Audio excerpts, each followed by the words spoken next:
capítulo 5, versículo 13 ao 21. E no domingo você vai meditar em Hebreus 11, do versículo 1 ao versículo 7.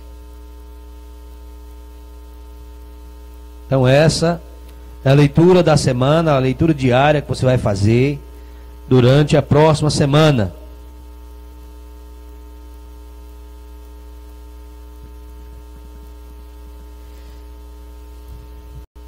Amém?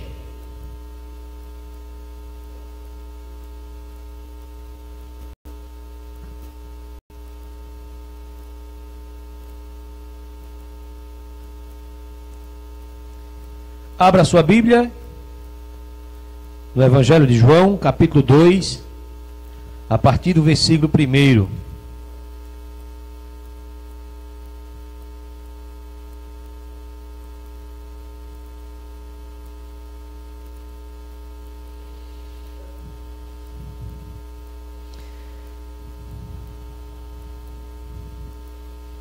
Amém? Diz o seguinte a palavra do Senhor: no terceiro dia houve um casamento em Canaã da Galileia. A mãe de Jesus estava ali. Jesus e seus discípulos também haviam sido convidados para o casamento.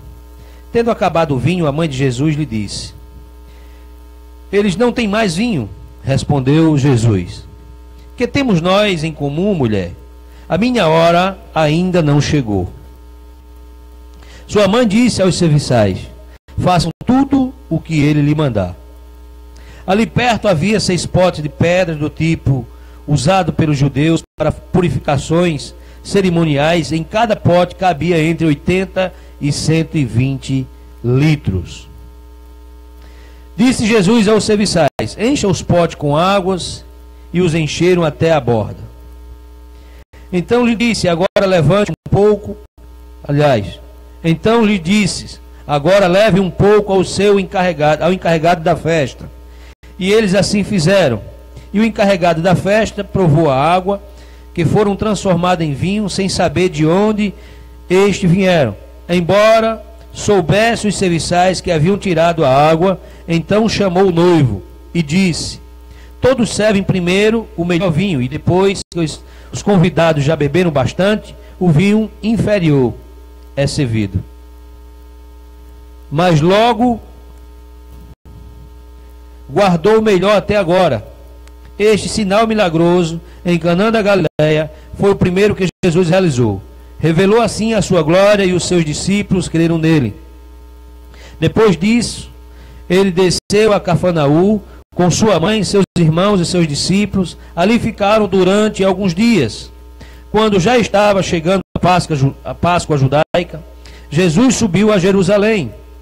No pátio do templo viu alguns vendendo bois, ovelhas e pombas, e outros assentados diante de mesas, trocando dinheiro. Então ele fez um chicote de cordas e expulsou todos do templo, bem como as ovelhas e os bois. Espalhou as moedas dos cambistas e virou as suas mesas. Aos que vendiam pombas disse: tire essas coisas daqui, parem de fazer da casa do meu pai um mercado. Seus discípulos lembraram-se que estava escrito: o zelo pela tua casa me consumirá. Então os judeus lhe perguntaram: que sinal milagroso o Senhor pode mostrar-nos como prova da sua autoridade para fazer tudo isso? Jesus lhe respondeu: destruam esse templo, e eu o levantarei em 3 dias. Os judeus responderam: esse templo levou 46 anos para ser edificado, e o Senhor vai levantá-lo em 3 dias? Mas o templo do qual ele falava era o seu corpo. Depois que ressuscitou dos mortos, os seus discípulos lembraram do que ele tinha dito. Então creram na Escritura e na palavra que Jesus disseram. Enquanto estava em Jerusalém, na festa da Páscoa, muitos viram os sinais milagrosos que eles estavam realizando e creram em seu nome. Mas Jesus não se confiava a eles, pois conhecia a todos. Não precisava que ninguém lhe desse testemunho a respeito do homem, pois ele bem sabia o que havia no homem. Então esse é um relato do Evangelho de João, no capítulo 2. E aí começa a dizer que Deus está conosco. Esse texto já começa a dizer que Deus está conosco. E essa é a verdade mais consoladora da Bíblia. Jacó, ele ouviu do Senhor: eis que estou contigo e te guardarei por onde quer que fores. Lá em Gênesis capítulo 28, versículo 15, Jacó ouviu isso.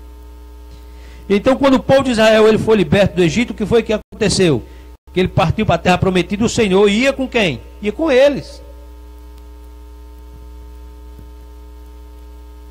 O Senhor nunca se apartou do seu povo. Nós vimos aqui durante a semana que essa coluna de nuvem, existia uma coluna de nuvem durante o dia, e à noite uma coluna de fogo, lá em Êxodo capítulo 13, versículo 22. E aí Deus estava com o seu povo de dia e de noite. Olha que Deus estava com o seu povo de dia e de noite. E Ele está com o seu povo. E Ele está na nossa presença. E a presença dEle é indispensável em nossas vidas. A presença do Senhor é indispensável em nossas vidas. Nós não devemos ir a lugar nenhum sem a presença do Senhor. Onde é que está isso? Lá em Êxodo 32, versículo 15. Se você for lá, você vai observar. E quando Josué subiu a liderança de Israel, em lugar de Moisés, ele ouviu a promessa de quem? De Deus. Quando Moisés assumiu a liderança, ele ouviu, né? Ele ouviu a promessa de Deus. E ele diz: não te mandei eu? Ser forte e corajoso. Não temas, nem te espantes, porque o Senhor teu Deus é contigo por onde quer que andares. Lá em Josué capítulo 1, versículo 9. E a presença do Senhor em nossas vidas, a presença dele significa o quê? Direção, significa proteção, significa comunhão e encorajamento. Isso é a presença de Deus em nossas vidas. A presença de Jesus Cristo na sua vida, a presença de Deus na sua vida significa direção, proteção, comunhão e encorajamento. E o Evangelho de João, ele começa a destacar que Deus habita pessoalmente com o seu povo. Nesse Evangelho de João, ele começa a destacar isso, que Deus habita pessoalmente com o seu povo. Ele diz: o verbo se fez carne e o quê? E habitou entre nós. Lá em João capítulo 1, versículo 14. E o que é habitar? O que é que significa habitar? Armar sua tenda, seu tabernáculo. Assim como Deus habitou no meio de Israel através do tabernáculo, Ele habita em nós, conosco por intermédio de quem? De Jesus Cristo. O seu nome é Emanuel, que significa Deus conosco. Seu nome é Emanuel, que significa Deus conosco. E a sua garantia? Lá em Mateus 28, 20. Quando ele diz: eis que estou convosco todos os dias, até a consumação do século. Ele está conosco pessoalmente, irmãos. E quando é que ele está conosco? Todos os dias. Mateus 28, 20. E quando os nossos dias acabarem, o que é que vai acontecer? Nós herdaremos com ele para sempre. E a lição de hoje, o que é que essa lição de hoje vai falar? Ele vai falar sobre a presença de Jesus em 3 lugares. E qual for essa presença de Jesus? No casamento, no templo e na festa. Você vê que no Evangelho de João, capítulo 2, do versículo 1 ao versículo 25, nós vamos ver a presença de Jesus no casamento, nós vamos ver a presença de Jesus no templo e nós vamos ver a presença de Jesus na festa. Então, o primeiro ponto que eu gostaria de destacar com você está na primeira parte, que está no versículo 1 ao versículo 12, que vai falar da presença de Jesus aonde? No casamento. E aí João começa a narrar o primeiro milagre de Jesus. E esse primeiro milagre de Jesus aconteceu numa festa de casamento.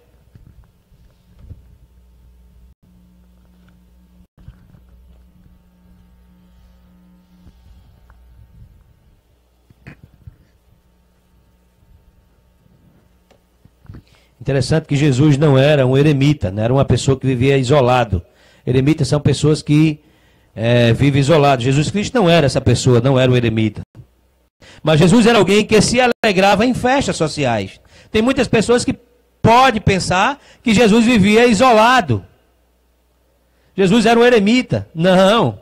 Jesus não vivia isolado. Jesus também, ele se alegrava em festas sociais. E isso também começa a revelar que Jesus aprovava o casamento como uma instituição divina. Jesus aprovava o casamento, aprova o casamento como uma instituição divina. O casamento era a última relíquia do paraíso, deixada entre os homens e Jesus. E isso ficou bem disposto a honrá-lo com o seu primeiro milagre.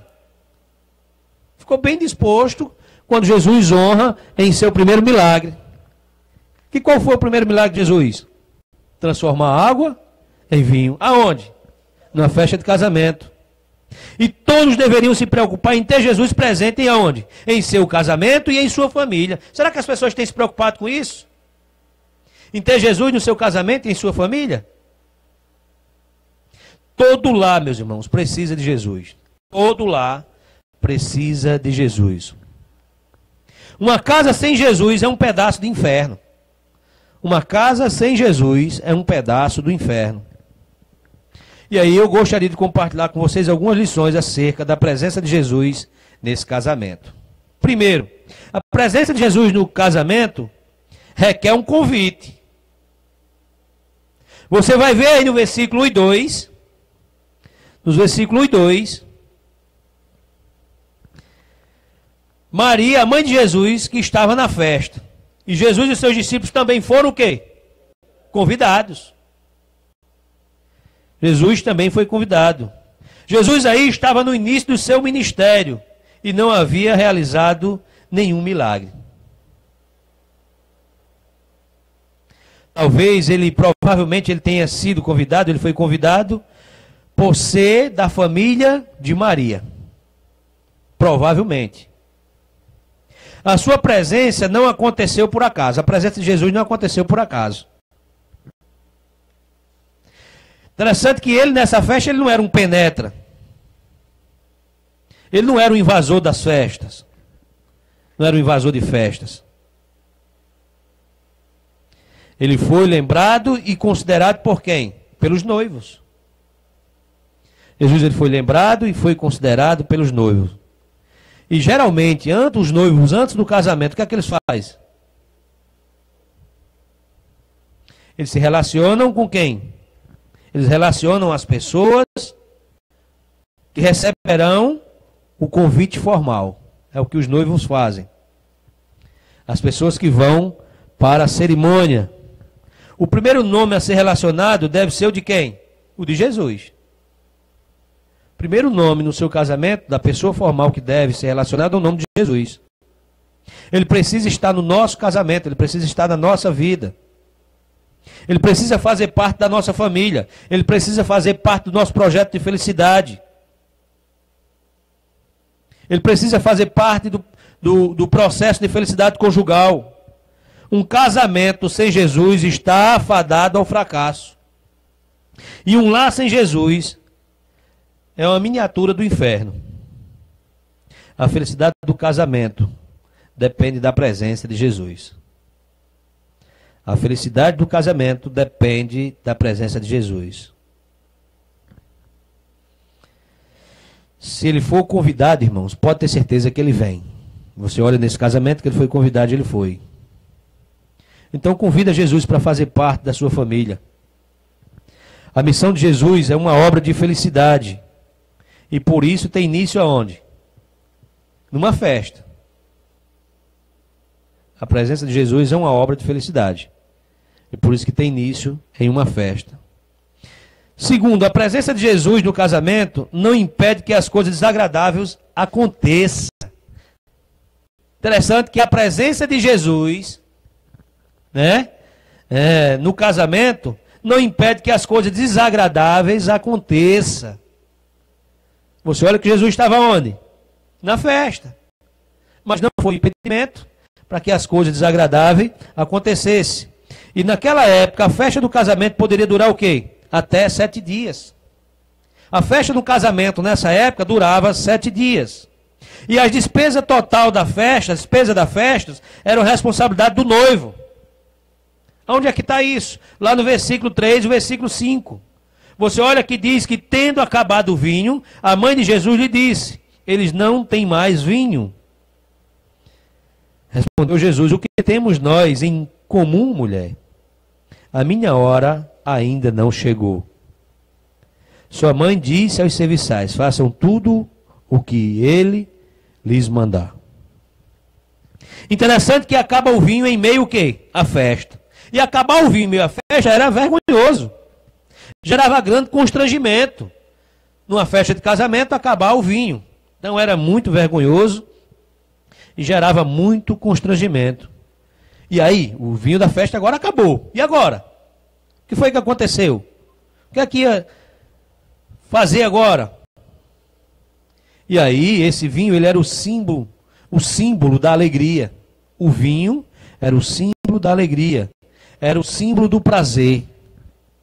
Há casamento que a festa já acabou, ó, há tempo. A alegria e a satisfação sumiram. Há muitos casamentos que estão dessa forma. Há casamento que há somente brigas, agressões. Há casamento que há muitas insatisfações. E em todo casamento, imprevisível e desagradável acontece. Eu quero dizer para vocês que não há casamento perfeito ou imune de problemas. Não há casamento perfeito nem imune de problemas. Interessante que aqui Maria pede a Jesus que o quê? Que ajude o noivo a resolver o quê? O problema. Maria pede a Jesus que ajude o noivo a resolver o problema. E nós devemos nos preocupar com as necessidades e dificuldades dos nossos amigos. Será que você tem se preocupado com as dificuldades? Com as necessidades dos seus amigos?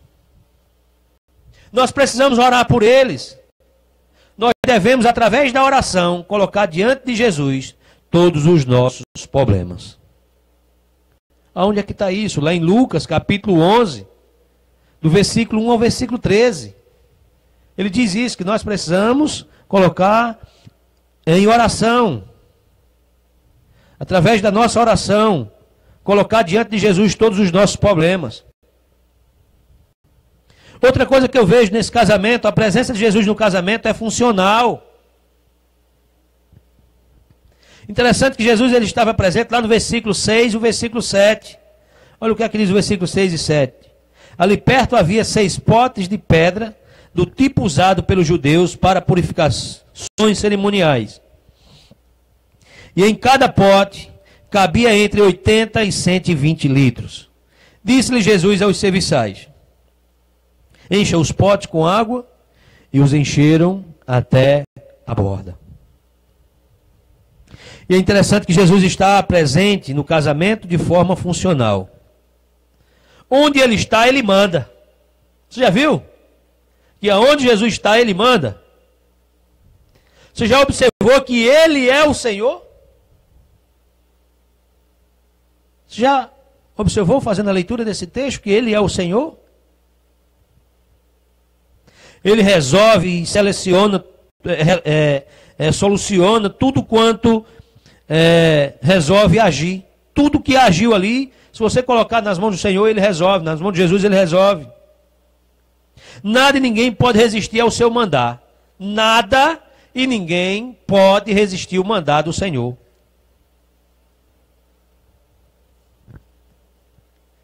Interessante que as ordens e os mandamentos de Jesus, eles precisam ser obedecidos e praticados. A ordem e os mandamentos do Senhor Jesus, ele precisa ser obedecidos e praticados. E aí, nesses versículos, nos versículos 6 e 7, nós aprendemos 2 lições importantes. Primeiro, sempre que recebemos uma ordem de Jesus, é sábio cumpri-la com zelo e determinação. Se você tem uma ordem de Jesus, é para você cumprir com zelo e determinação. As ordens de Jesus não devem ser questionadas, mas elas têm que ser obedecidas. Primeira coisa que eu vejo nesse versículo 2 e no versículo 7. E segundo, devemos usar no serviço de Cristo qualquer recurso que Ele nos disponibiliza. Se Ele disponibilizou para você algo e Ele quer usar no serviço de Cristo, você tem que ceder. E aí você começa a ver que potes e águas são meios que Jesus disponibilizou para quê? Para que o milagre acontecesse, não foi isso? Aqueles potes que estavam ali foi o meio que Jesus usou para que o milagre pudesse acontecer. E do versículo 8 ao versículo 11, eu começo a ver que a presença de Jesus no casamento é transformadora. A presença de Jesus no casamento é transformadora. A presença de Jesus no casamento é necessária para produzir grandes milagres. A sua presença é transformadora. Olha o que é que diz o versículo, do versículo 8 ao versículo 10. Eu tiro 4 lições maravilhosas. A primeira lição: Jesus faz o milagre a partir da obediência. Jesus determinou e eles os fizeram. E qual foi o resultado? O milagre aconteceu. Se você quiser saber um pouco mais, vamos lá para o Salmo 81. Não precisa você ler, mas se você quiser anotar aí, você anota no Salmo 81. Para você ter uma ideia, né, do que eu estou lhe dizendo. E para Jesus fazer um milagre no nosso casamento, precisamos obedecer a sua palavra. Para ter um milagre em seu casamento, você precisa obedecer a palavra do Senhor. Segundo, Jesus ele faz um milagre contando com a nossa colaboração. Jesus ele faz o milagre contando com a nossa colaboração. Como assim? O que foi que eles fizeram? Eles encheram as talhas com água. E por que eles encheram as talhas com água? Porque eles confiavam naquele que mandou enchê-las. Por simples fatos deles confiarem naquele que mandou encher. Por isso que eles encheram aquelas talhas com água. E aí eu quero dizer que a nossa parte precisa ser feita com zelo e com fé. Nesse texto eu começo a ver que aqueles homens, eles fizeram isso com zelo e com fé. Por quê? Porque eles confiavam em quem? Naquele que mandou ele fazer. É o que diz no texto. E aí, terceira lição que eu tiro é que Jesus faz o milagre da transformação. Ele transforma a água em vinho. Interessante que a água não tem cor, tem? A água tem cheiro? Nem a água tem sabor, tem?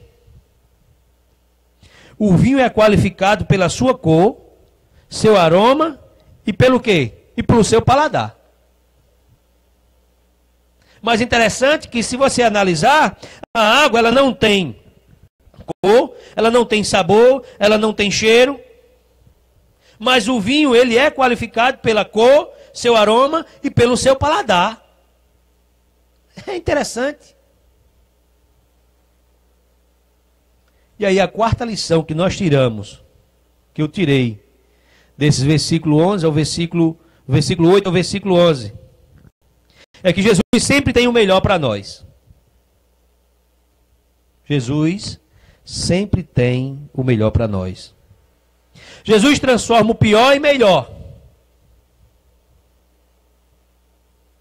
O vinho que Jesus ofereceu foi infinitamente superior àquele que o noivo tinha oferecido.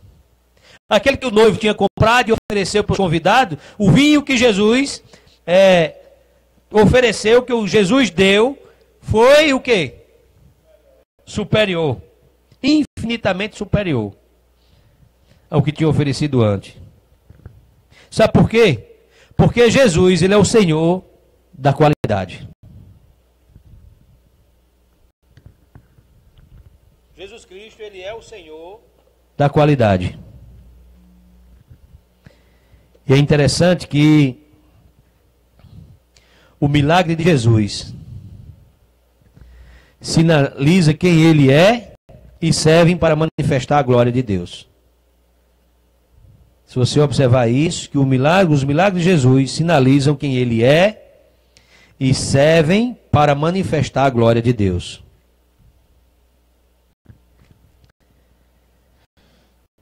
E aí, meus irmãos, nós aprendemos nessa primeira parte que devemos convidar Jesus para fazer parte da nossa família. Você precisa convidar Jesus para fazer parte da sua família. Aprendemos que Jesus deve ser o Senhor do nosso lar. Aprendemos que a presença de Jesus em nosso casamento é transformador.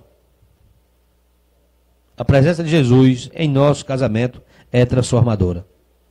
E a segunda parte que eu tiro ainda desse capítulo 2, está lá do versículo 13 ao versículo 22, que vai falar sobre a presença de Jesus no templo. E aí todo judeu ele tinha a obrigação religiosa de comparecer à festa da Páscoa. Era celebrada anualmente aonde? Em Jerusalém, lá em Levítico, capítulo 23, versículo 4 ao 8. Vamos fazer essa leitura aí, vamos? Levítico,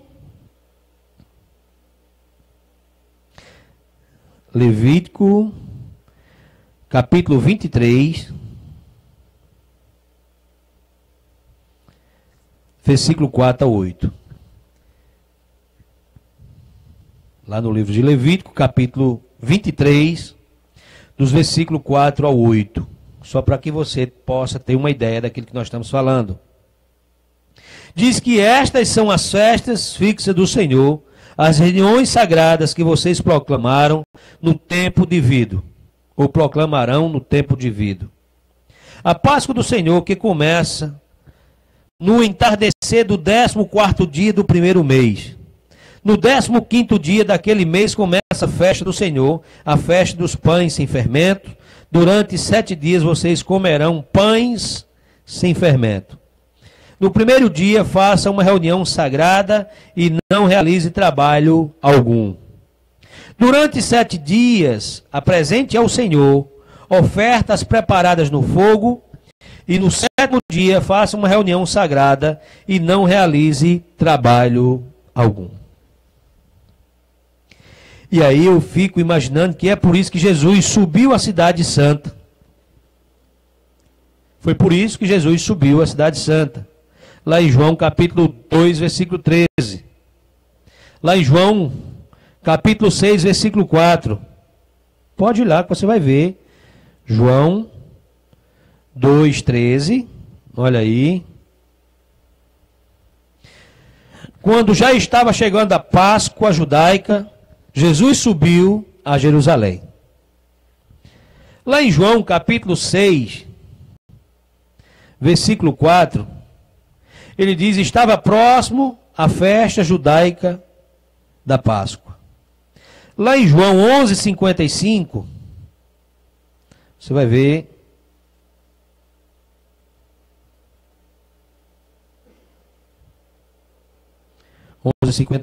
Diz que ao se aproximar a Páscoa judaica, muitos foram daquela região para Jerusalém, a fim de participarem das purificações cerimoniais antes da Páscoa.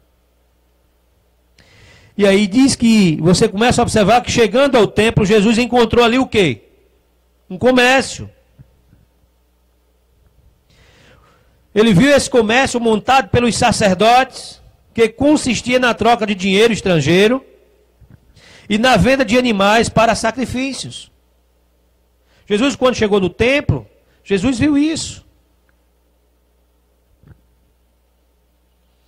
E aí, como ele vinha, né, ele viu judeu de toda parte do mundo, os judeus de toda parte do mundo vinham para Jerusalém. E aí, como vinha judeu de toda parte do mundo, com todo tipo de moeda, os judeus, com todo tipo de moeda, iam para Jerusalém. E o que é que os cambistas faziam? Os cambistas se instalaram aonde? No templo, e faziam a troca do dinheiro. E aí eles estavam trocando cobrando, né, esse dinheiro, trocando. E eles cobravam vamos dizer assim, uma parte. Eles tiravam uma parte do dinheiro para eles. Eles tinham uma parte significativa, né, da comissão. Na comissão da troca daquele dinheiro, aqueles cambistas, eles tinham uma parte daquele dinheiro, eles tinham uma parte para eles. E também os animais para sacrifício eram vendidos a esses peregrinos. Os animais que estavam ali eram vendidos a essas pessoas, os judeus que vinham de toda parte do mundo, era vendido para eles. E se algum fiel comprasse um animal fora do templo, os sacerdotes, o que é que eles faziam? Eles recusariam colocar algum tipo de defeito. Se aqueles animais que fossem comprados fora, eles recusariam, os sacerdotes recusariam, dizendo que aquele animal estava com defeito, tinha algum defeito. E aí logo todos eram obrigados a comprar o quê? Os animais do templo. E esse valor desses animais era superfaturado, vamos dizer assim. Era um valor lá em cima. E aí Jesus tomado por uma ira santa. Jesus ali, ele foi tomado por uma ira santa. Ele entrou no templo e fez uma limpeza geral. Desceu o sarrafo. Lá no versículo 15 e 16 deixa bem claro isso. Do Evangelho de João, no capítulo 2, versículo 15 e 16. Vamos ver o que é que diz lá o versículo 15 e 16.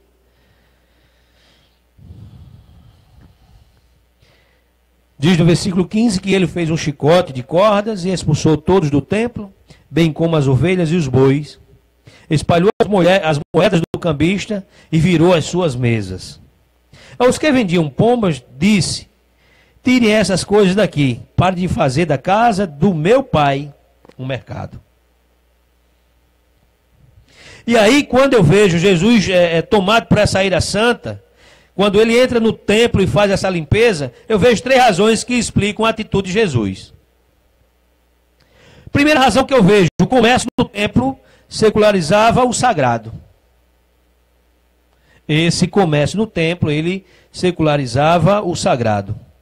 O que é que Jesus disse aos cambistas e comerciantes? Não façais da casa de meu pai casa de negócio. É o que Jesus diz. O templo era o espaço sagrado. E esse espaço sagrado era para o quê? Era para serviço espiritual e não para o comércio. É o que Jesus está dizendo. Esse templo aqui é um espaço espiritual. Ele é sagrado. Ele não é feito para comércio. O templo era a casa do Pai. E essa casa do Pai era dedicada ao quê? À oração. O comércio e o campo tinham sido estabelecidos pelas autoridades o quê? Religiosas. Interessante que esse comércio foi estabelecido pelas autoridades religiosas. E eles constituíam uma profanação do sagrado. Era o que eles faziam. Os líderes religiosos, eles constituíam uma profanação do sagrado. Segundo, o zelo pelo sagrado. Eu vejo Jesus agindo motivado pelo zelo. Lembra-se dos seus discípulos do que está escrito. O zelo da sua casa me consumirá, lá no versículo 17. Olha o que ele diz aí no versículo 17. Seus discípulos lembraram que está escrito: o zelo pela tua casa me consumirá. Ao verem a atitude de Jesus, os discípulos se lembraram do texto bíblico da onde? Lá de Salmos 69, versículo 9. Vamos ver o que aqui diz essa passagem da palavra do Senhor, lá nos Salmos. Porque quando ele viu Jesus fazendo isso, ele lembrou do Salmo 69, do versículo 9. Abra sua Bíblia aí, veja aí. Salmo 69, versículo 9. Pois o zelo pela tua casa me consome, e os seus insultos daquele que te insultam caem sobre mim. Interessante que os discípulos, eles lembraram disso. É o que diz aí o versículo 17, lá de João.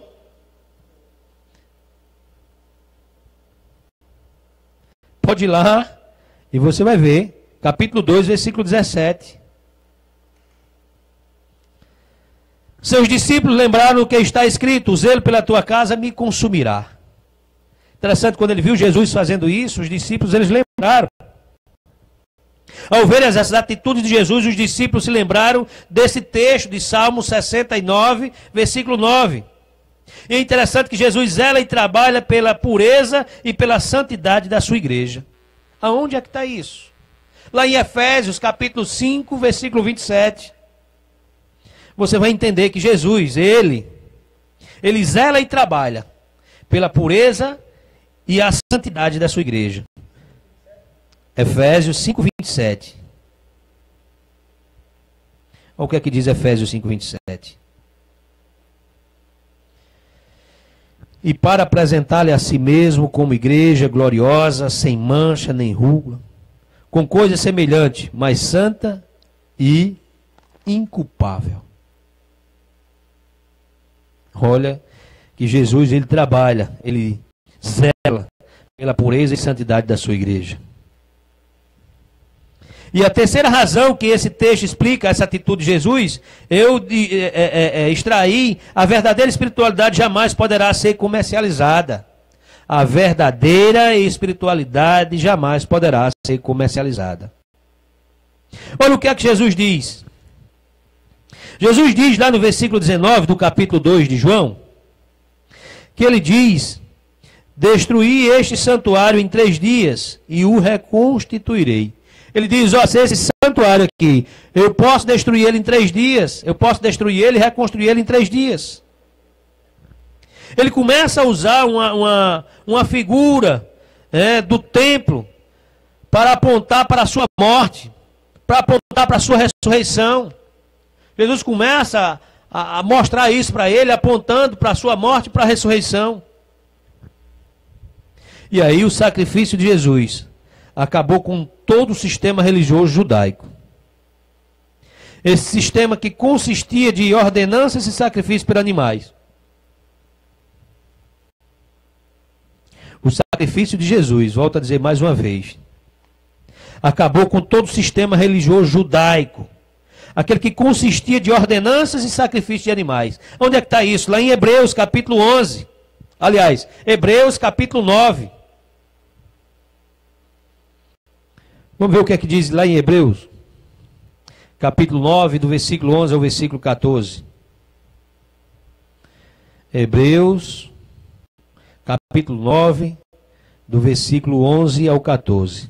Diz que quando Cristo veio como sumo sacerdote dos benefícios agora presente, ele adentrou a maior e mais perfeito tabernáculo, não feito pelo homem, isso é, não pertencente a esta criação, não por meio de sangue.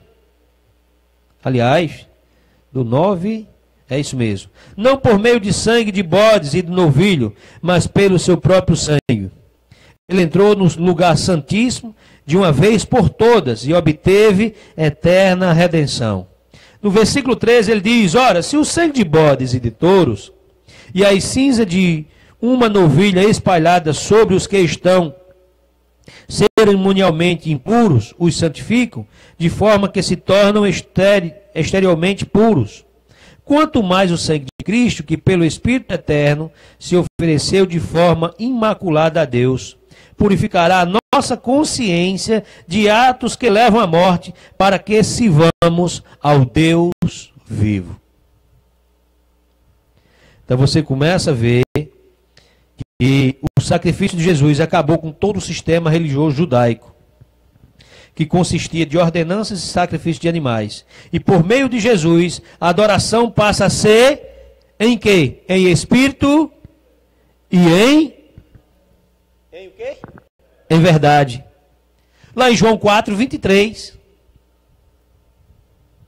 E os sacrifícios se tornam espiritualmente desagradáveis o quê? A Deus, por intermédio de quem? De Jesus Cristo. Ah, é? Onde é que está isso? Lá em 1 Pedro, capítulo 2, versículo 5. 1 Pedro, capítulo 2, versículo 5. Olha o que aqui diz 1 Pedro, capítulo 2, versículo 5.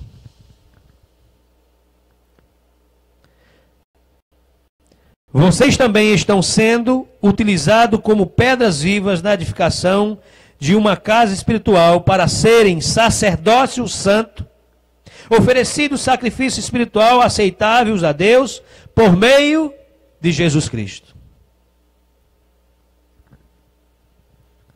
Um novo santuário é construído a partir de Jesus. Santuário dedicado ao Senhor. Lá em Efésios capítulo 2, do versículo 20 ao versículo 22, ele diz isso. Lá em Efésios capítulo 2.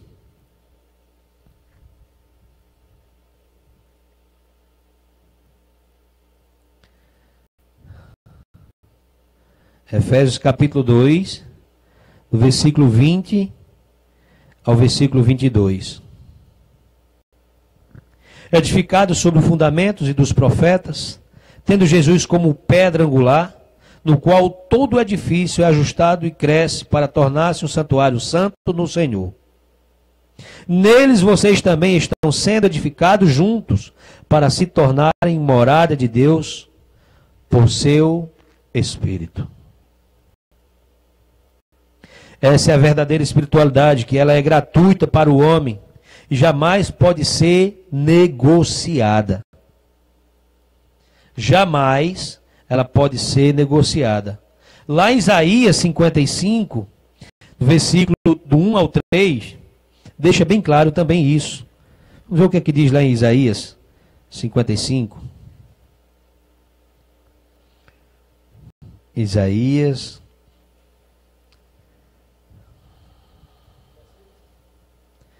No versículo, Isaías 55, dos versículos 1 ao 3. Ele diz: venham todos vocês que estão com sede, venham às águas, e vocês que não possuem dinheiro algum, venham, compre e comam, venham, compre vinho e leite sem dinheiro e sem custo. Por que gastar dinheiro naquilo que não é pão, e o seu trabalho árduo naquilo que não satisfaz? Escute-me, comam o que é bom, e a alma de vocês se deliciará com as mais finas refeições. Deem-me ouvidos e venham a mim, ouçam-me, para que sua alma viva. Farei uma aliança eterna com vocês, minha felicidade prometida a Davi. Mas vamos ver o que é que diz também, lá em Atos capítulo 8, versículo 20. Atos dos Apóstolos, capítulo 8, versículo 20.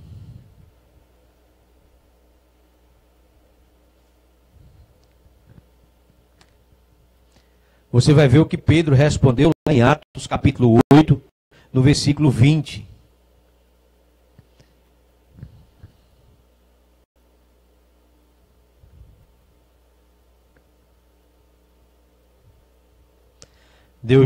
Pedro respondeu: pereça com você o seu dinheiro. Você pensa que pode comprar o dom de Deus com dinheiro? Olha o que Pedro responde. Mas vamos ver o que é que diz lá em Apocalipse, capítulo 22, versículo 17. Apocalipse, capítulo 22, versículo 17.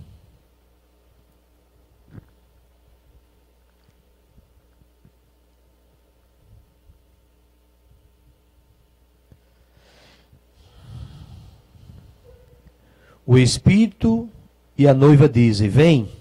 E todo aquele que ouvir, diga: vem. Quem tiver sede, venha. E quem quiser, beba de graça da água da vida.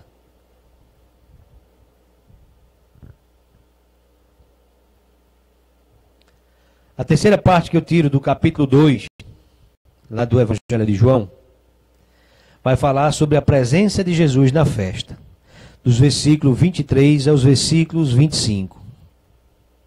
Interessante que Jesus, ele era judeu, e todo homem judeu deveria participar de quê? De 3 festas anuais na cidade de Jerusalém. Quais eram essas festas? Páscoa, Pentecostes e Tabernáculos. Onde é que está isso? Lá em Deuteronômio, capítulo 16.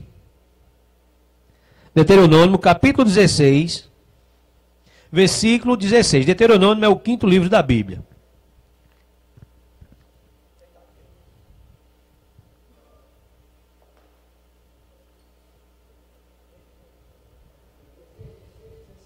Dezesseis. Xande, se você for ler, se aproxima aqui, porque tem gente.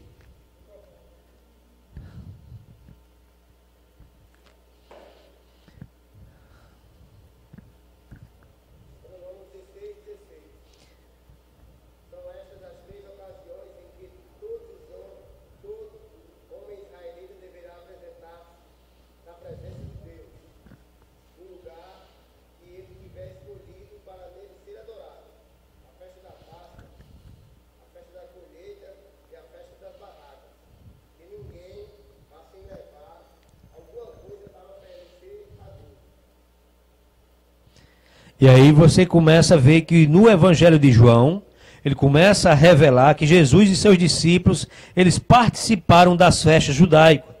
Aonde? Da festa da Páscoa. Lá no capítulo 2, no versículo 3 do Evangelho de João. Lá no capítulo 6, no versículo 4. Lá no capítulo 2, versículo 1.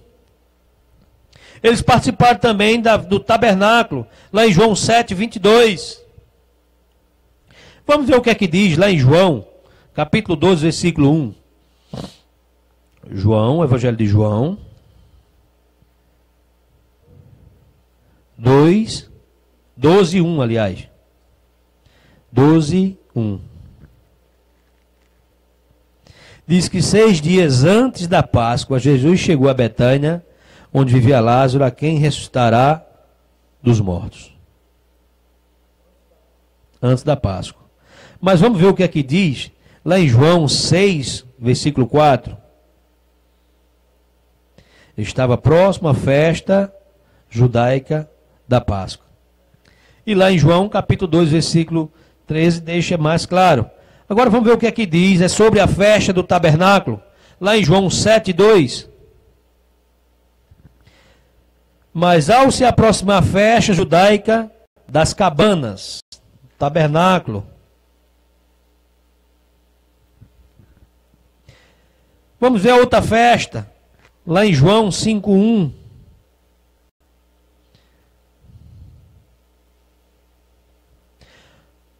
Lá em João, Evangelho de João, capítulo 5, versículo 1. Diz que algum tempo depois, Jesus subiu a Jerusalém para uma festa dos judeus.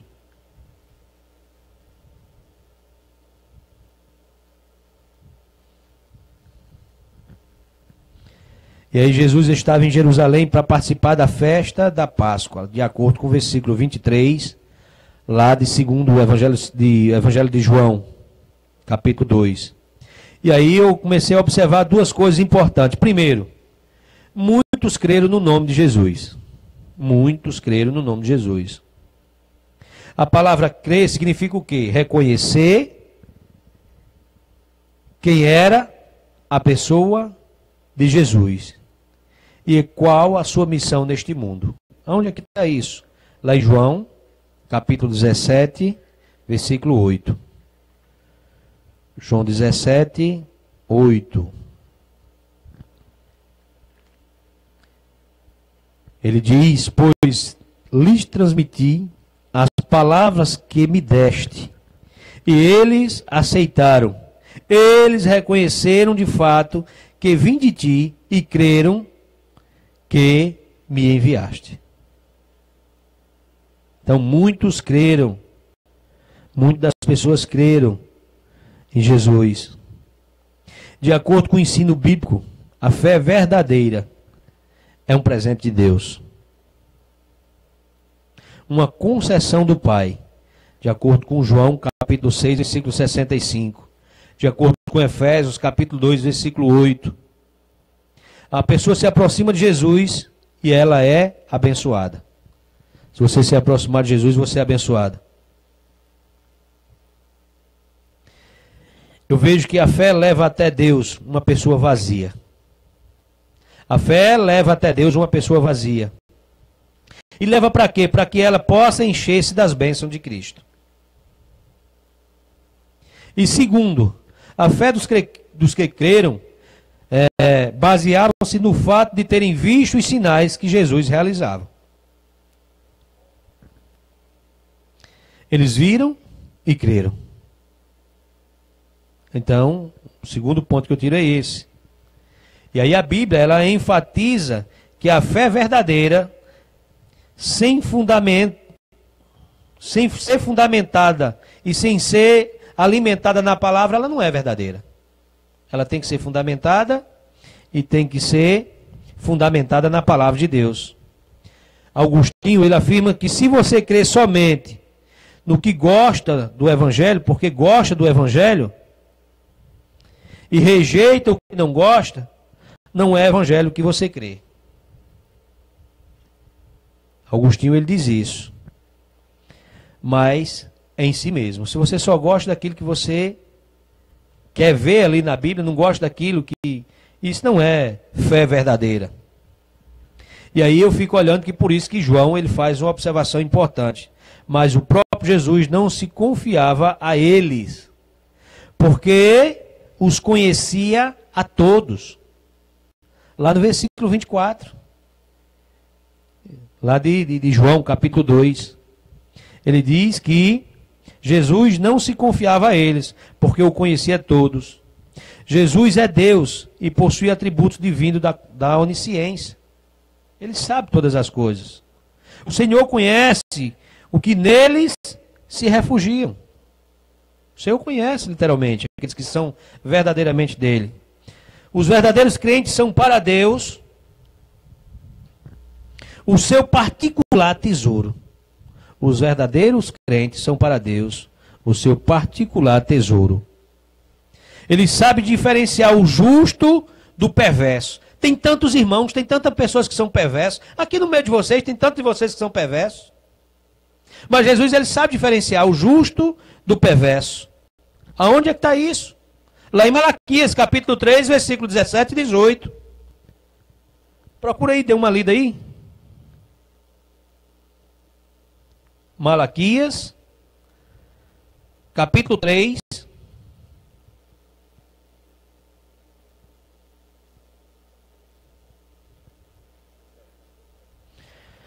Malaquias, o último livro do Antigo Testamento, chegando em Mateus.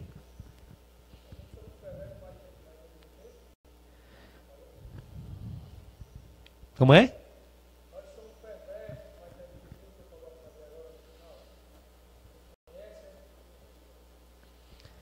Os verdadeiros crentes são para Deus o seu particular tesouro. Ele sabe diferenciar o justo do perverso.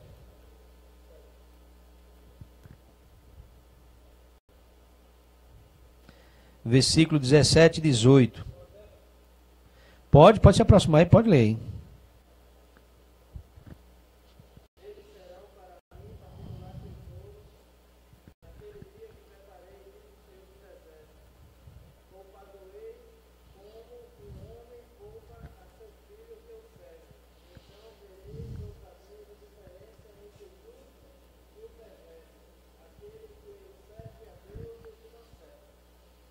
Interessante que ele está dizendo aqui que ele conhece os que lhe pertencem.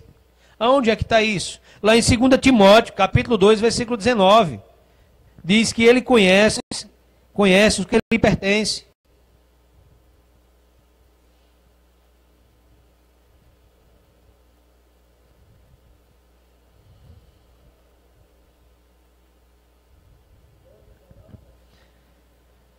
Dois 19.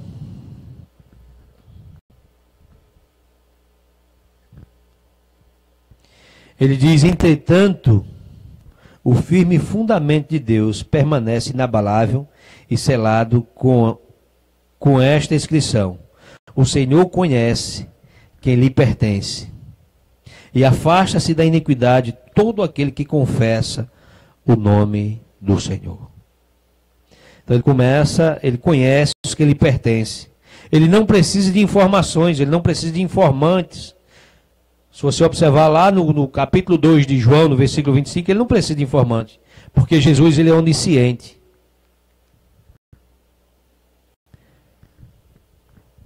Ele é onisciente.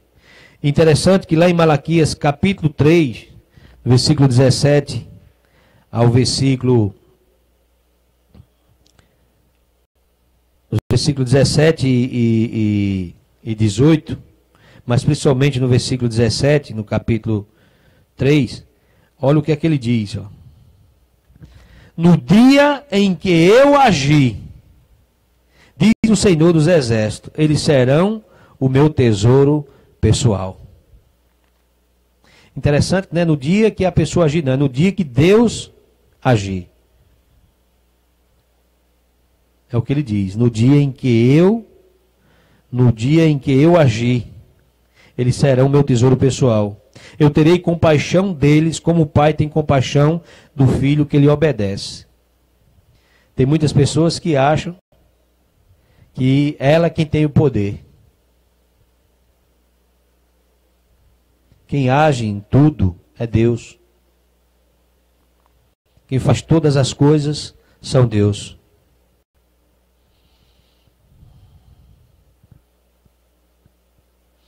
E aí eu vou deixar algumas perguntas. Como a comercialização da fé é praticada hoje? Como a comercialização da fé é praticada hoje?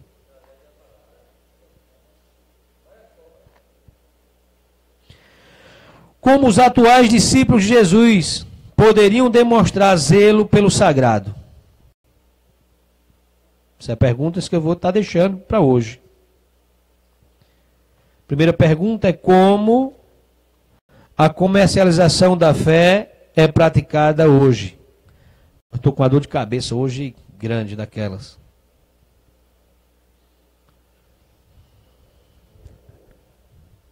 Segunda pergunta, como os atuais discípulos de Jesus poderiam demonstrar zelo pelo sagrado? Terceiro, é possível comercializar a espiritualidade verdadeira? Segunda pergunta é como os atuais discípulos de Jesus poderiam demonstrar zelo pelo sagrado?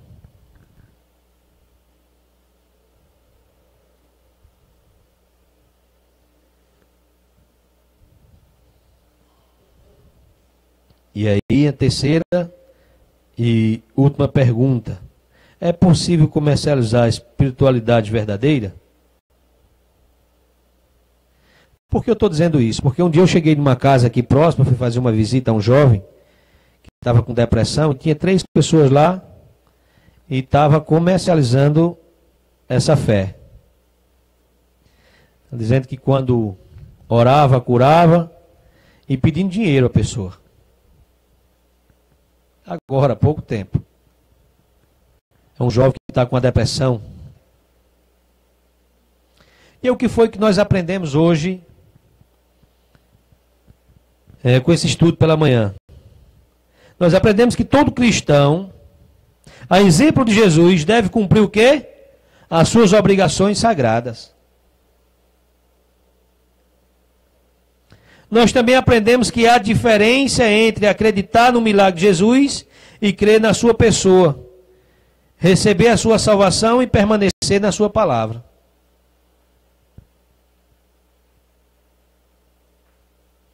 Tem muitas pessoas que acreditam no milagre de Jesus, mas não crê na pessoa de Jesus, não crê em Jesus Cristo. E a pessoa que não crê em Jesus Cristo não recebe o quê? A salvação. E ela também não vai permanecer na palavra de Deus. Nós aprendemos também que Jesus sabe o que se passa na mente e no coração de quem? Dos homens. Não, Jesus conhece o meu coração, Jesus conhece o seu coração, Jesus conhece a sua mente. Ele conhece, ele sabe tudo. Eu vejo tantas pessoas julgando as outras. Eu vejo tantas pessoas preocupadas com o que os outros vão dizer e não se preocupam com o que Deus sabe de você. Eu vejo tantas pessoas que têm mais medo de homens do que de Deus. Nós devemos ter medo do Senhor, irmãos. Por quê? Porque além dele nos matar, ele pode nos condenar. Então ele conhece tudo. Ele sabe o meu coração, ele sabe a minha mente, ele sabe o seu coração, ele sabe a sua mente. Deus conhece todas as coisas. Hoje nós lemos, minha pretensão é nesses 13 estudos que nós vamos estar estudando, é estudar todo o livro de João. Nós já estudamos o capítulo 1, nós estudamos o capítulo 2, e na próxima aula nós vamos estudar outro tema, que Jesus exige um novo nascimento. Ele exige um novo nascimento. E aí nós vamos estudar mais um capítulo do livro de João. Eu pretendo com essas 3 lições que nós vamos estar estudando aqui, a gente estudar todo o Evangelho de João. Se vocês tiverem alguma pergunta, pode me perguntarem.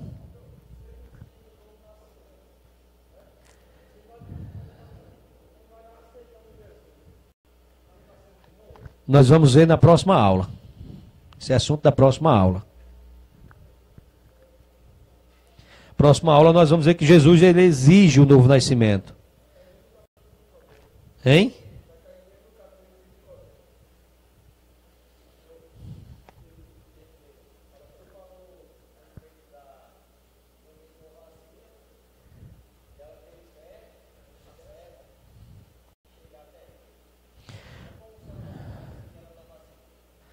Pelo poder de quem? Você só chega até Deus se você estiver vazio, meu irmão. Estiver vazio. Não, não é se esvaziar. Estiver vazio de todo mundo, de se esvaziar também. Como é que você anda com as coisas do mundo? Como é que você vai chegar até Deus? Hein? Me explica aí. Hein?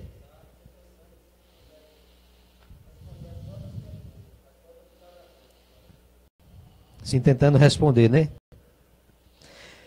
Eu digo que a fé leva a Deus uma pessoa vazia. A fé leva a Deus uma pessoa vazia. Será que você, que é soberbo, você tem fé em Deus? Hein? Você que é arrogante, é prepotente, você tem fé em Deus? E a fé leva até Deus uma pessoa vazia, para que ele possa se encher das bênçãos de Cristo. Então, a fé leva até Deus uma pessoa vazia. Meu irmão, se você é arrogante, se você é prepotente, como é que você vai ter fé em Jesus Cristo? E essa fé leva uma pessoa vazia, leva uma pessoa a Deus. A fé leva até Deus uma pessoa vazia, para que ele possa encher de quê? Das bênçãos de Jesus Cristo. A fé leva até Deus uma pessoa vazia, né? Para que ele possa encher-se das bênçãos de Cristo. Essa foi a frase que eu disse. Concorda comigo ou não? Tem outra pergunta, se vocês querem?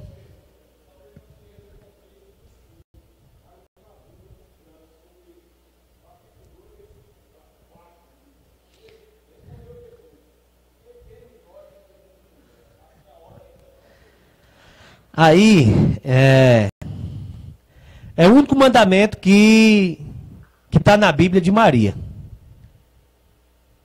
Qual é esse mandamento? Façam tudo que ele mandar. Interessante que Maria veio dizer a ele que o vinho tinha acabado. E ele diz, não é chegada a minha hora, que tenho eu contigo. Ainda não tinha chegado a hora dele revelar. E aí você olha o que é que ele faz. Se ele quisesse transformar ali o vinho sem a água, ele poderia ter feito, não poderia? Mas qual era a hora dele? Mandar encher as talhas. E aí por que ele queria fazer isso? Por que ele fez isso, hein? Hein? Nós estudamos hoje aqui. A obediência. Interessante que o que foi que eles fizeram? Eles obedeceram. E Maria foi quem disse, façam tudo que ele mandar. Eles obedeceram, e aí nós precisamos obedecer, e não só obedecer, mas fazer as coisas com quê? Com zelo. Então talvez eu fique imaginando porque talvez não tivesse chegado a hora ainda.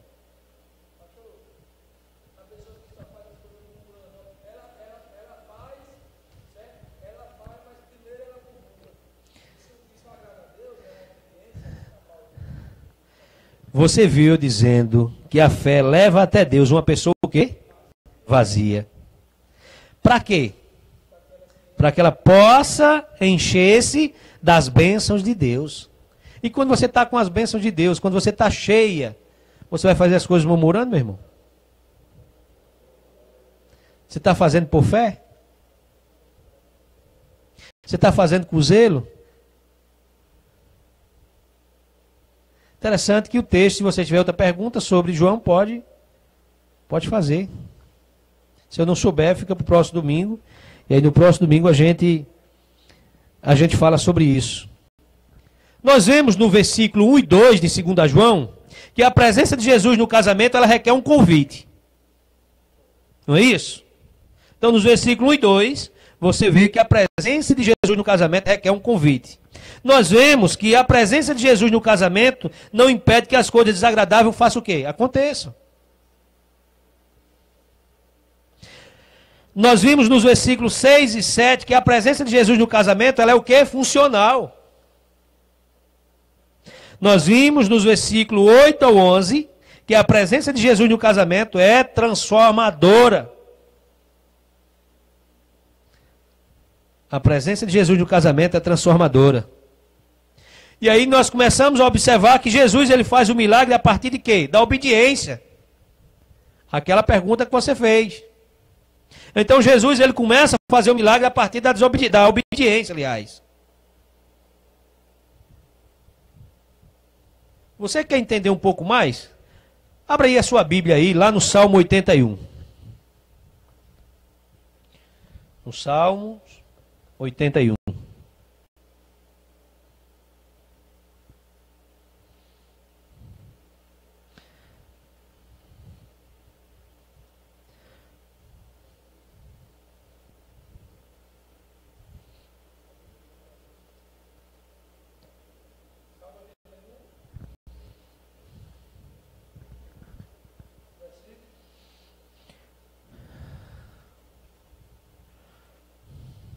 Pode ler o versículo, o salmo todo. Cante de alegria a Deus, nossa força. Clame a Deus, clame o Deus de Jacó. Comece o louvor, faça ressoar o tamborim. Toque a líria e a harpa melodiosa. Toque a trombeta na lua nova e no dia da lua cheia, dia da nossa festa. Porque este é um decreto para Israel, uma ordenança de Deus, do Deus de Jacó, que ele estabeleceu como estatuto para José quando atacou o Egito. Ali ouvimos uma língua que não conhecíamos. Ele diz: tirei o peso dos seus ombros, suas mãos ficaram livres dos cestos de cargas. Sua aflição, vocês clamam, e eu os livrei. Do esconderijo dos trovões lhe respondi. Eu pus a prova nas águas de Meribá. Ouça, meu povo, as minhas advertências, se tão somente você me escutasse, ó Israel. Não tenha Deus estrangeiro no seu meio, não se incline perante nenhum Deus estranho. Eu sou o Senhor, o seu Deus, o que tirei da terra do Egito. Abra sua boca e eu alimentarei. Mas o meu povo não quis ouvir-me, Israel, não quis obedecer-me. Por isso os entreguei ao seu coração, obstinado para seguirem os seus próprios planos. Se o meu povo apenas me ouvisse, se Israel seguisse os meus caminhos, com rapidez eu subjugaria os seus inimigos e voltaria a minha mão contra os seus adversários.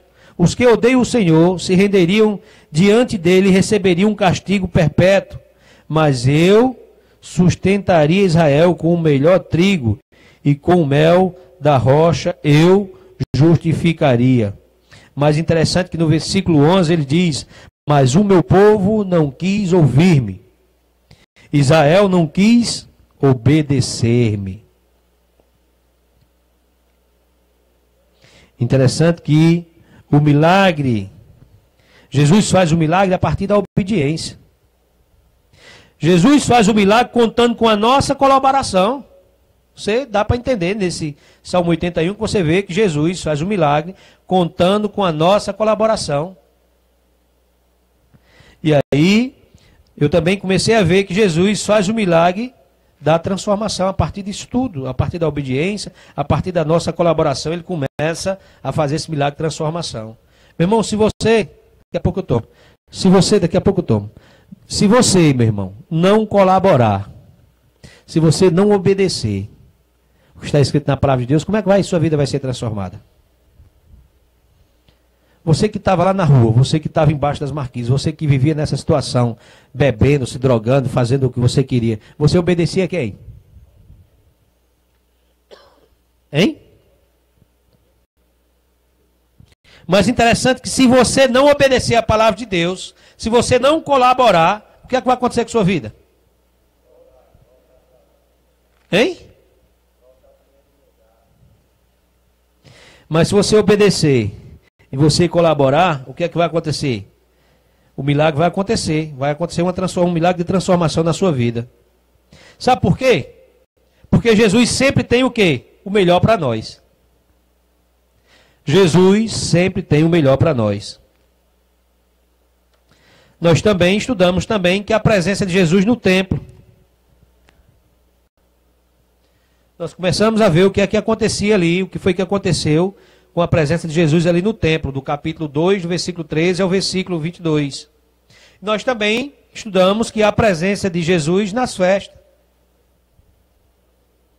Nós vimos que Jesus também era social.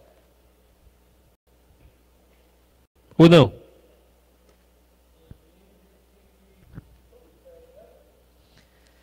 E aí você precisa convidar Jesus para quê?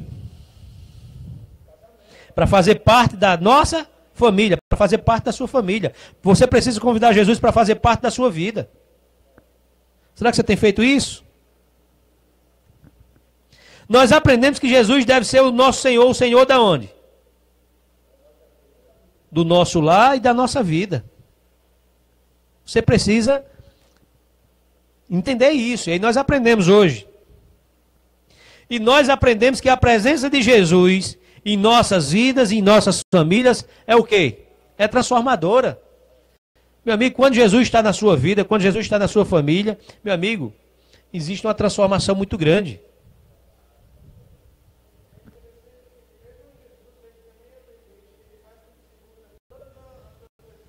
Ele foi obediente e obediente até a morte, até a morte e morte de cruz. Mas será que nós temos obedecido? Ele foi, ele mesmo sendo o próprio Deus, ele foi obediente. Interessante que ele se esvaziou de si mesmo. Palavra que ele se esvaziou em si mesmo.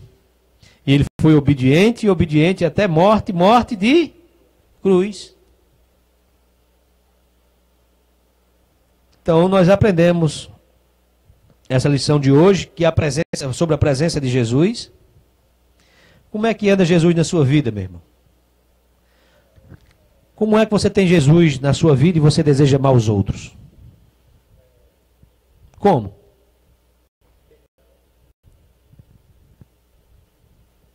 Como é que você tem Jesus na sua vida e você não é capaz de amar?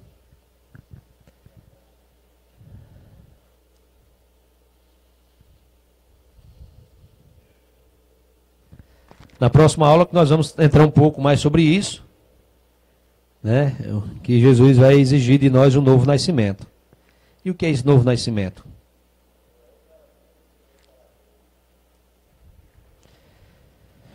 Eu vou estar preparando alguns de vocês aí para o batismo, e nós vamos estar estudando muito. Estou preparando já o material. Está pronto, Luciano? Vou tirar cópia e vou estar passando para vocês. E aí nós vamos batizar aí aproximadamente aí uns 30 a 40 alunos. Não sei como é que eu vou fazer, vamos sentar com o meu pastor Edson, e vamos ver como é que nós vamos fazer. Onde é que nós vamos fazer?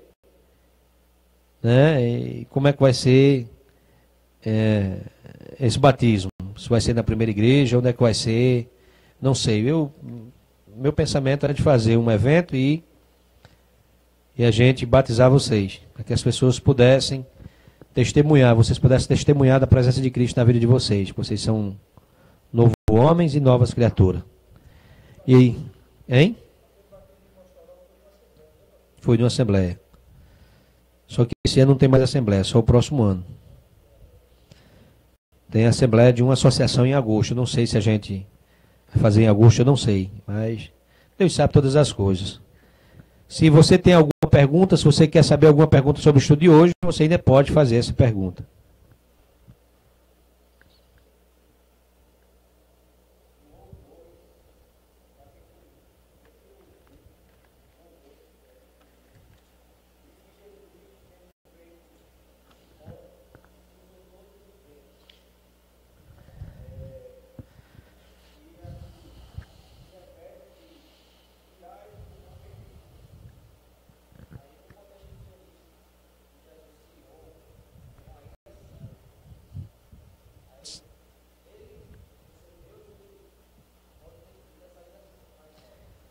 Eu expliquei a vocês qual a razão de que Jesus ele se irou.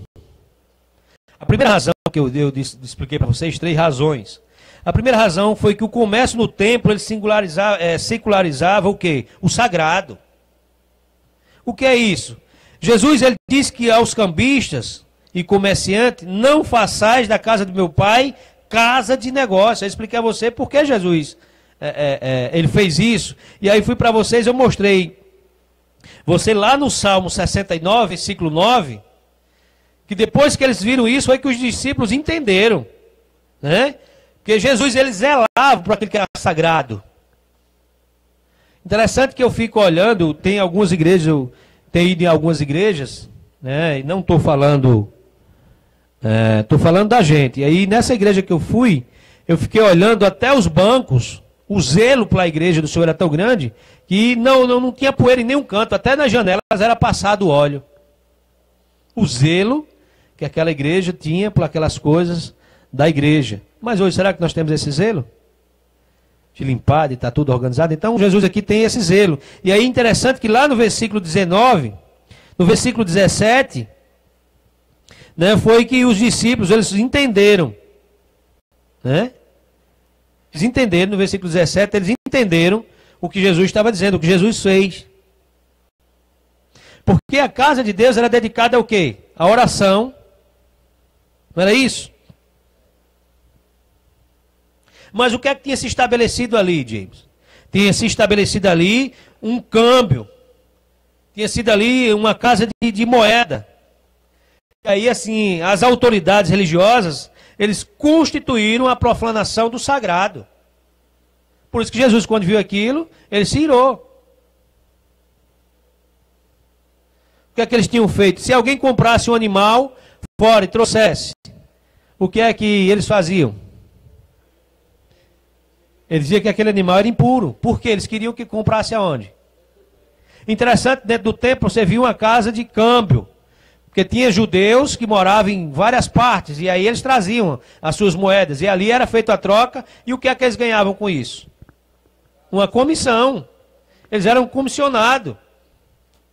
E estavam fazendo isso aonde? Não estavam fazendo isso fora. Estavam fazendo aonde? Dentro do templo. Respondeu a sua pergunta, não? Sim.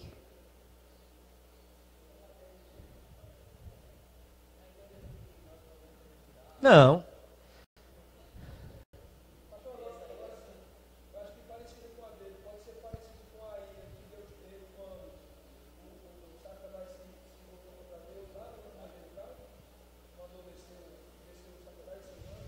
Como é?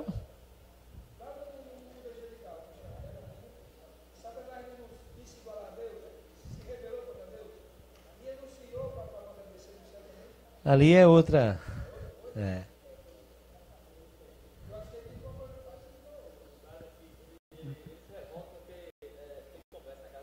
Ele se revolta.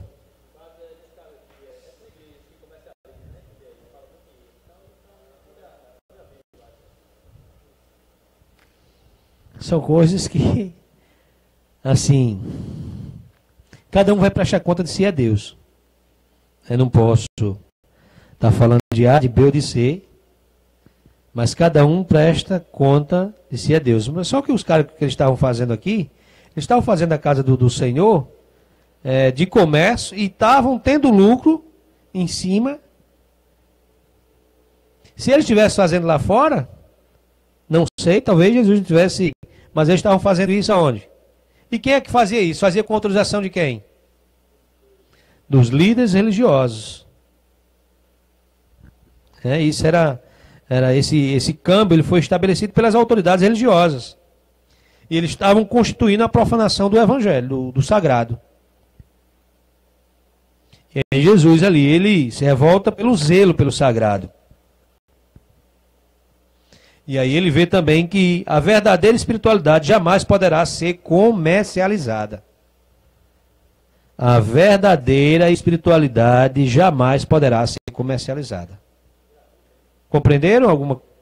Tem dúvida ainda? Não? Tem mais outra pergunta?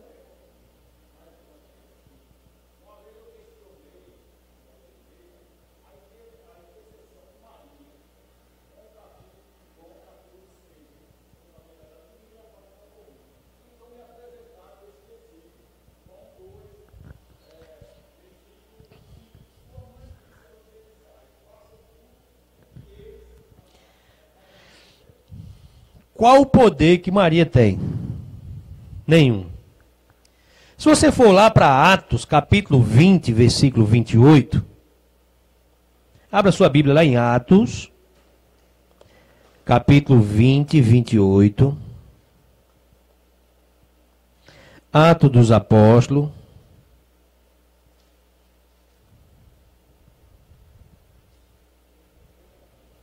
Que eu vou ler aqui e explicar para você, certo, seu Donato?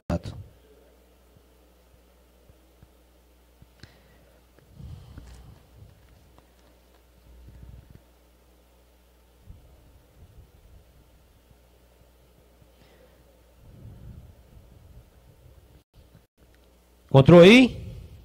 Atos 20, 28, ele diz: cuidem de vocês mesmos e de todo o rebanho sobre o qual o Espírito Santo os colocou como os bispos, para pastorearem a igreja de Deus, que ele comprou com o seu próprio sangue.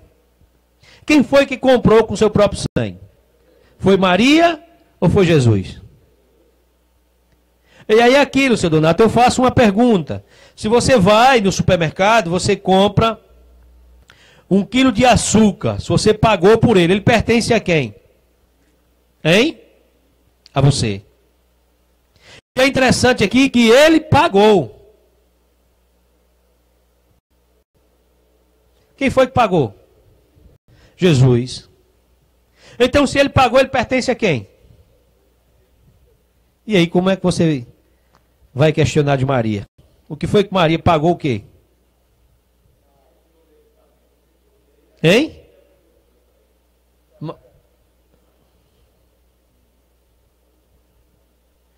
Então, essa sua pergunta aí, já derrubei aqui. Nós pertencemos a Cristo, por quê? Porque ele pagou um alto preço. Então, para você ter uma ideia, o valor, o quanto nós somos valiosos.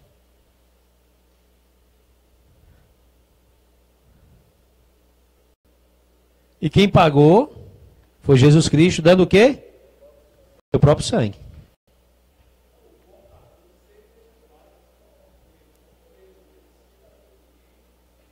Como é?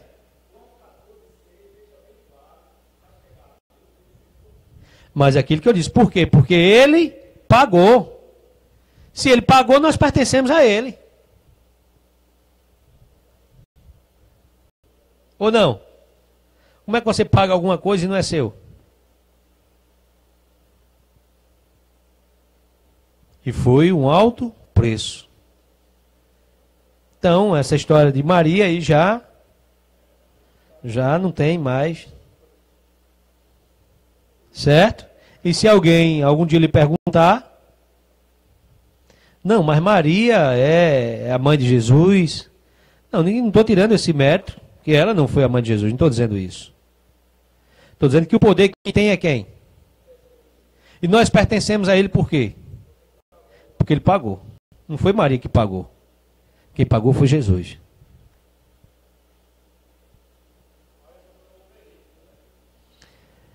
Ela foi escolhida por Deus. Então, você viu, aí nós estamos, está dentro do capítulo 2 de João, né? Que aí você vê que o único mandamento que tem na Bíblia de Maria é qual?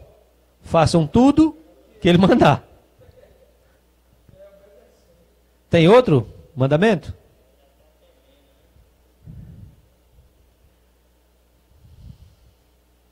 Ok? Tem mais outra pergunta? Não? Entendeu? Então vamos orar encerrando. Agradecer a Deus por esse dia. E depois, se você tiver alguma dúvida, quiser alguma coisa, a gente vem e a gente, se eu não souber, eu vou procurar, vou estudar e vou dar a resposta para você.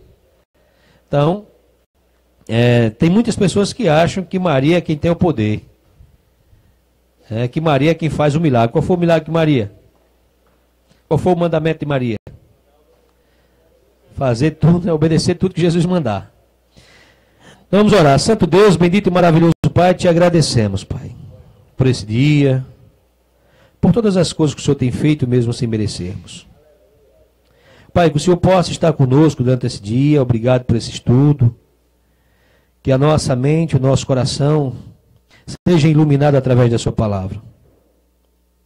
Pai amado, Pai querido, fica conosco durante esse dia, que possamos fazer todas as coisas para a sua honra e para a sua glória. Perdoa, Pai, os nossos pecados e as nossas falhas. Nos dai um dia de paz, um dia de comunhão, que nós possamos meditar e aprender um pouco mais da tua palavra. Nos dai, Pai, sabedoria para conduzir esse teu rebanho. Que o Senhor possa estar derramando nós paciência. Que o Senhor possa estar derramando sobre as nossas vidas cada vez mais a tua misericórdia, a tua graça, o teu poder. Pai, muito obrigado por tudo que o Senhor tem feito. É assim que eu te oro, é assim que eu te agradeço. Em nome de Jesus Cristo, a igreja vai dizer amém. Que Deus abençoe. Eu estou com uma dor de cabeça, cara. Chega, eu estou ficando tonto aqui.